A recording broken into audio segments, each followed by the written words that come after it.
Magandang hapon po sa inyong lahat. Kamusta po kayo? Ito po ang inyong lingkod, si Sir Maynard. Ang buhay ay hiram lamang sa Diyos. Siya ang nagkakalob ng buhay at nagpapaganda nito. Kaya na ng buhay na nasa Diyos, masasabi kong buhay na wagi. Ngunit ang buhay na wagi ay hindi buhay na perpekto, kundi ito ay buhay na nagtatagumpay sa mga unos, hampas, at bagyo ng buhay. Upang maunawaan natin ito, narito ang buhay na wagi ni Miss Mary Ann Pagirigan. Hi, Mary Ann. Hello, sir. Sino ba si Mary Ann Pagirigan? Ako po si Maransi Pagirigan, 34 years old. Nakatira dito po sa Taurville, Gaya, San Jose del Monte, Bulacan. Meron dalawang anak, pero isang asawa lang po. Yun daw. Yun daw. Siyempre. Siyempre, isa lang po yung asawa, pero dalawa po anak. Mary Ann, anong tawag dun sa condition mo? O may medical term ba dyan? O ano yung nangyari at ano nangyari ito? Ito ba inborn? Inborn po siya, pero yun nga, dati po kasi, parang sa akin normal lang. So, nung nalipat ako dito sa Gaygay is, meron ng isang barangay na binigyan ako ng ID, tapos yun yun nga na, ang unang ang binigay psychosocial. Sabi ko, bakit psychosocial? Di na ako mali, sorry. So, sure na nila. Hindi ako, pero after nila nyo ko is, yung medical term na inano sa akin is speech impairment yung nakalagay. So, yun Speech po. impairment or disability ba? Yes po. Yun yung inano sa akin. So, yun yung ngayon na nahawakan ko na ID ko na nakalagay na disability ko is for speech.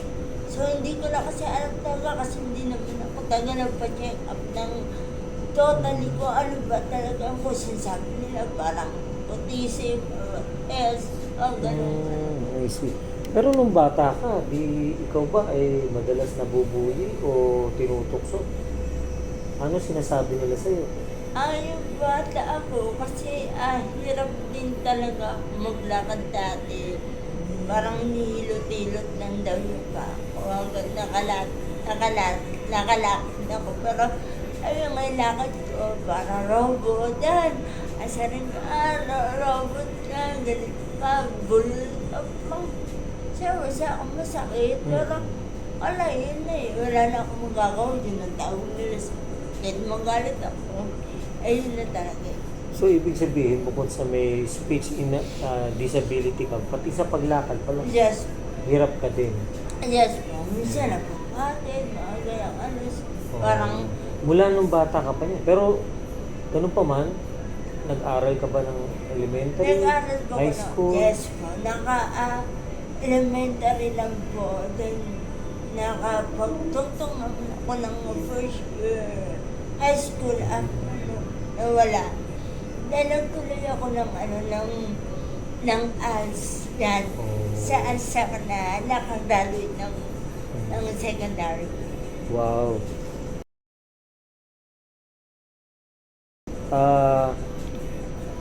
Alam mo, hindi madali yung kondisyon mo, no, kalagayan mo. No? Dumating ka ba to sa point na nagagalit ka sa Diyos o sa magulang mo, sinisisi mo bakit nagkaganyan ka?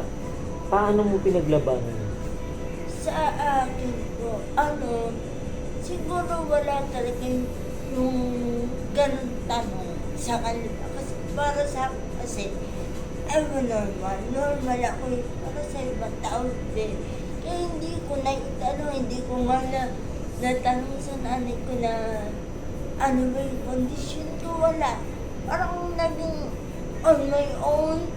Kasi wala akong nasasagasaan ng bata ko. Wala akong So, go lang ako. Wala akong tanong sa Diyos na gano'n. Hindi Wow. talaga. Galing, ano? So, dun makikita mo talagang maganda yung perspektibo mo sa buhay at talagang pinaglabanan mo Yes. yung... Sa lahat ng ito, ano yung pinaka-aral na natutunan mo sa buhay? Sa araw na to, hanggat may pag-asa, laban lang. Laban, huwag ka titigil. Kahit ang sabihin ng tao sa'yo, basta alam mo, meron kang kasama. Kasi laging sinasabi ko, kasama ko si Lord. Kaya laban lang. Hindi bakit merong unos. Ayaw ko, hindi pwede. Daw na may unos, daw na lalaban ka. Lalo na may pamilya ka, may anak at asawa ka. Kasi sila na lang yung masabi mo sa'yo at handa ka dito paglaban. Wow. Sa anong sitwasyon. Oh, praise God, no? Ngayon, nabalita ako, nakapagtapos ka pa ng college. Yes, Ito ba to? Yes. Anong kursong tinapos mo? Nag-aral, ano po siya, Bachelor Physical Education. Wow. Major in PE po siya. Praise God. Yes. Kaya yun yung ano ko na hindi ko may nagam na ganito. Hirap ako sa salita. Tapos may yain talaga ako dati. Pero siguro ito yung way ni Lord para may itaas yung confident ko. Yun po talaga na. Thank God, last year lang graduate na rin ako ng 4 years course. Oh, praise God. No? Yan ang buhay na wagi, no? Ngayon, Mary Ann, sino na ngayon si Mary Ann ngayon? Ano ang pinagkakaabalahan mo? Ano ang ginagawa mo sa buhay mo? Ngayon po, as of now, naging presidente ako ng PWD dito nga po sa Barangay Gaygaya. So, thankful siguro ito yung way ni Lord na mas ano ko yung sa pakikipag-usap ko sa mga tao, sa mga matataas sa tao na hindi na umiiyak.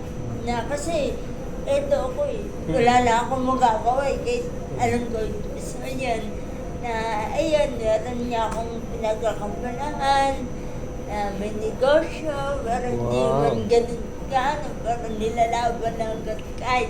So, yun na, ayun na, patuloy na nag-volunteer sa barangay kahit walang sahod. Wow, praise God. Grabe, no? Isipin mo, yan ang buhay na wagi na hindi sumusuko sa buhay. Bagkus, nagpapatuloy pa at nagtatagumpay sa buhay. Bali, si Daryl, ang asawa mo, nagtatrabaho. Yes. Tapos ang mga anak mo, 2, maayos lahat sila, normal. Maayos. Anong grade na sila? Isang grade 2, tsaka isang grade 7. Oh, praise God. Biro mo, no? Salamat sa'yo. Yung tanong na lang, ano mapapayo mo sa mga tao na, alam mo na yun, dumadaan sa mga unos, sa mga bagyo ng buhay? Ano yung magandang maipapayo mo sa kanila kung paano sila magkakaroon ng buhay na wagi? Ayan, mapapayo ko na kasi siyempre sa panahon ngayon, hindi talaga yung discouragement. Pero tuloy lang. Anong hamon ng buhay, tuloy lang. At sana naman po alam niyong may Diyos. Alam niyong andyan ka na siya, kasama niyo siya sa lahat ng laban.